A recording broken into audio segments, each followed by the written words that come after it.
All right, we told you about Micala Quinn back in June. She replaced her teacher's income by working from home as a virtual assistant and social media manager. Well, now she is teaching others how to do the same. Micala is back with us this morning ahead of American Business Women's Day on Sunday.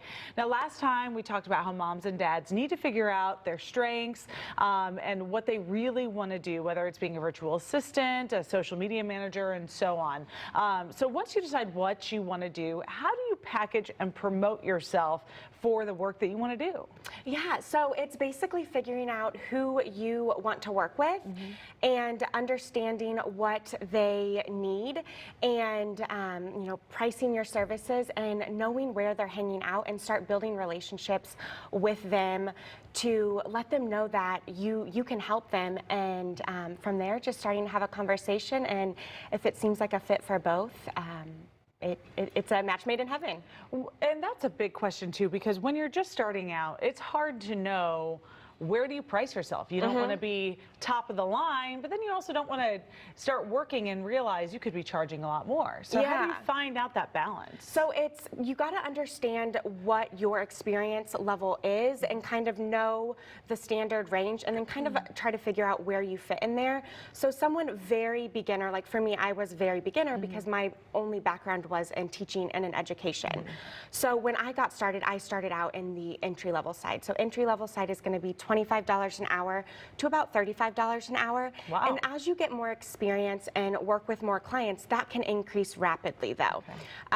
So if you're more experienced, like let's say someone's already doing marketing and digital marketing and social media marketing for their day job, starting out, you can start out more in the middle range to expert status if you have that experience to back it up. So middle range would be $40 to about $55 an hour. Wow. And then from there, expert $75 an hour on up.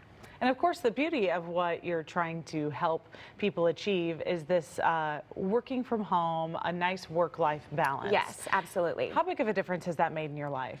A huge one. Yeah. I mean, I used to be at my desk like crying. I wanted to be a stay-at-home mom, but we couldn't make it work. And so I had to find a way to replace that income. And as soon as I found freelancing and figured out how little of time I would actually have to be working at my desk, it just opened up so much more free time to spend time with my kids. I mean, we love going to Science City, we love going to the Johnson County Kids Museums, all of these things, the park, all of these things that I wanted to do during the day while I was at my teaching job, I now get to do that. And still make a really good income. So it's not like there's that big sacrifice there. Certainly. All right. Well, if you want to learn more, check out Micala's live free podcast. You can find it on her website, MicalaQuinn.com. You can also check out my podcast, Abby Asks with Micala, and also one of her students. It's available on our website under the podcast tab. All right. Tell me something good. Share your happy news on our Facebook page, Fox4KC. Kim Burns may share it on the air coming up later on this hour. It is Friday.